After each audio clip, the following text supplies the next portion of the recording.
So after putting 100 miles in the Saucony Endorphin Speed 4, do I think this is a good upgrade from version 3? Today, that's what we're going to talk about.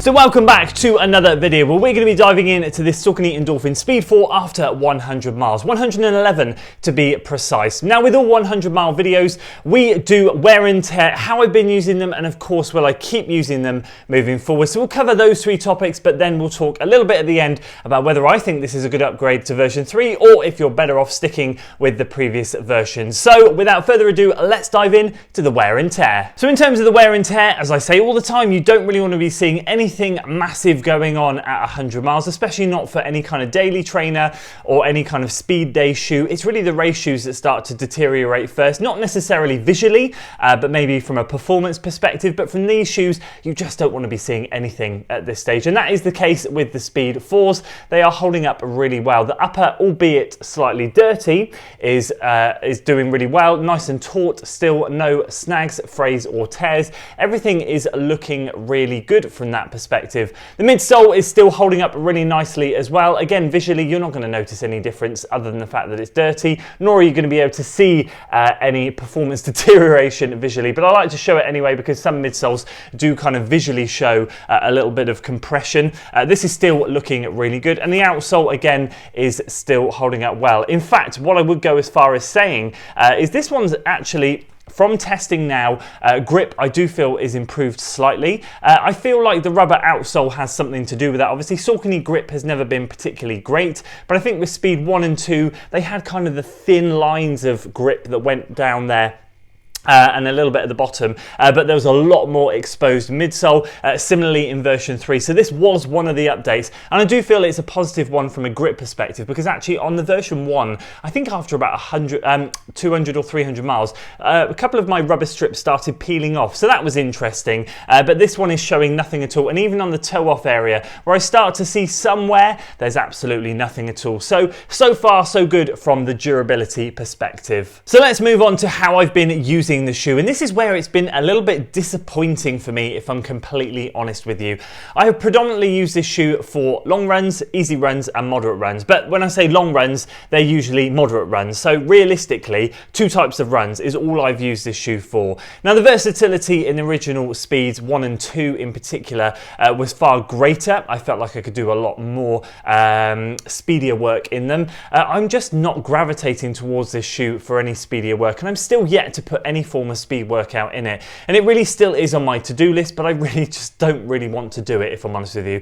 That's a lot of reallys in one sentence, but yeah, it's just not inspiring me to do that, and I think there's a couple of reasons for that, and that is very similar to what the previous version was, and the fact that they've completely sort of changed the geometry of the shoe from 1 and 2 to 3 and 4.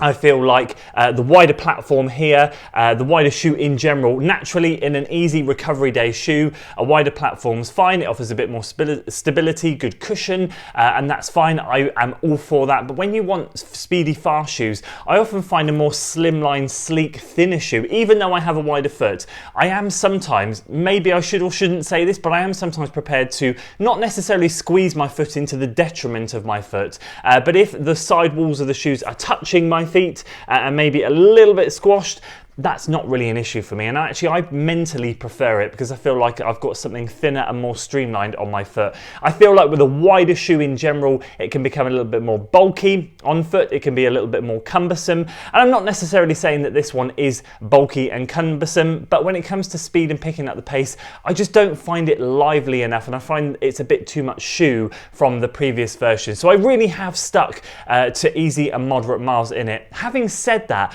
I am extremely efficient in this shoe. So when I run in it, I often find when I come back and check any data of sorts, my heart rate is usually a lot lower in this shoe than it is on some other shoes, which is why actually I've ended up gravitating towards this for a fair few of my easy and moderate runs. And actually it kind of stalled around the 50 or 60 miles or so and really didn't get too many more miles in there, where I racked up a load in the Hoka Max 6. But since then, this thing has got a bucket load of miles, and it's got 50 miles in the last sort of 2 or 3 weeks, I think. And so it's doing a lot better, and I still feel like that's really is where its sweet spot is, for me anyway. So you guys might differ, but for me it's definitely just an easy or moderate day shoe. So with that all being said, will I continue to use the Saucony Endorphin Speed 4? Well, the answer is yes, I will indeed. It's going to now be blended in with the Hoka Max 6. So what happened was I got these two shoes. I got this one first, then the Max 6 came in. Then I put this one down to put a load of miles in the Max 6 because I was really enjoying that shoe. Then I've stopped running in the Max 6 to put some more miles in this one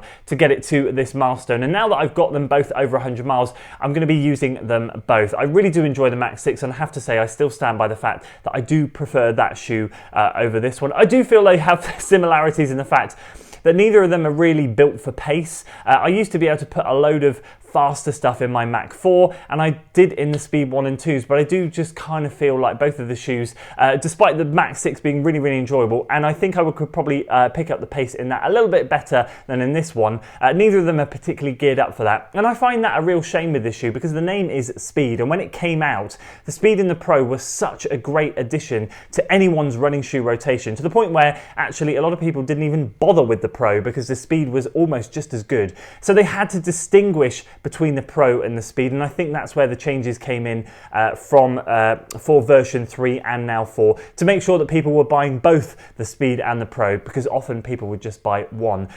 So yeah, I think that is kind of one of the reasons why that this shoe changed in terms of geometry and the way it's set up. Plus this one has added weight, about, I think if I remember rightly, about 17-18 grams from the previous version.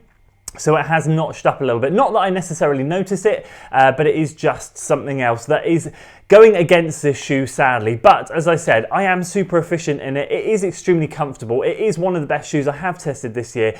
But as you can probably sense, my frustration just is that it has kind of, like a lot of shoes now, really pigeonholed itself down into a really specific area. Gone are the days when shoes were a lot more versatile. I really do feel like this one isn't quite as versatile as it once was. So I guess that leads us on to the final question. Is it worth the upgrade, or should you stick with version 3?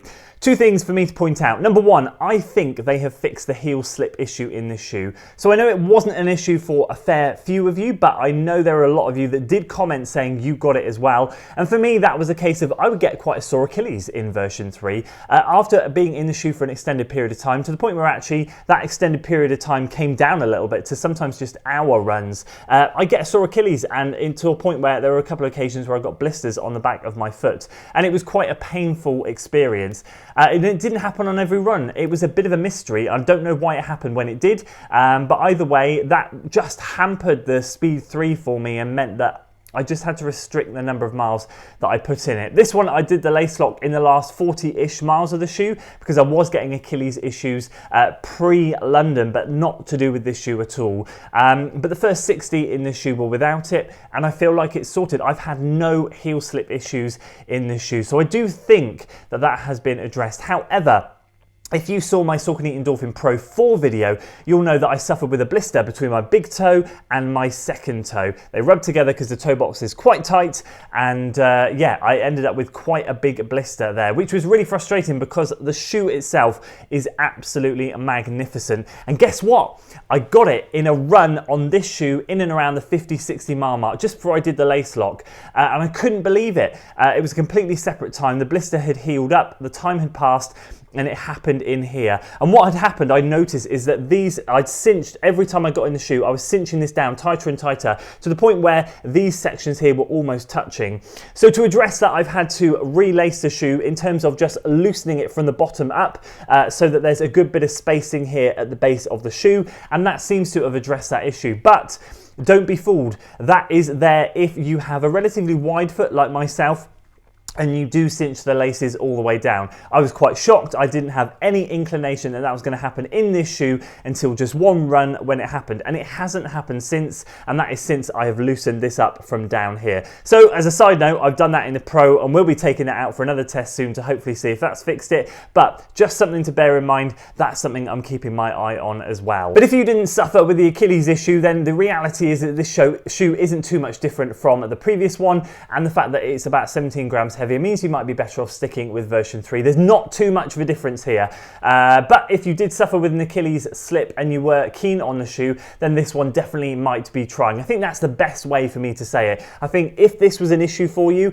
it's worth trying this one because I haven't had that issue in this at all. But if you didn't find it whatsoever, then you might be better off at sticking with version 3. I don't think the changes are massive. It's kind of like that every other year type of change where the changes on this have been minimal. I think what they've done with the grip is really good, but if you live in a dry climate where wet weather running isn't particularly a massive issue, then again, you're not going to benefit from it too much. And I'm not going to say that this has changed the game drastically, but here in the UK, I have tested this out in a lot of wetter weather, and I do feel a little bit more confident in the shoe. So I think that's going to be my answer for that one. So there we go. Those are my thoughts on the Saucony Endorphin Speed 4 after 111 miles. I'd love to hear your thoughts on the shoe. Have you been enjoying it? How many miles have you put in it? It'd be great to hear your thoughts down in the comments below, especially those of you that did suffer with Achilles issues in version 3 or the heel rub and now have this one and are finding it okay or not. Please do let me know. It would be wonderful to hear how you're getting on with it too. That's it from me today, guys. I hope you enjoyed the video. If you did, please do consider giving it a like, sharing it with your friends, and of course subscribing to the channel for weekly running content, and I'll see you on the next one.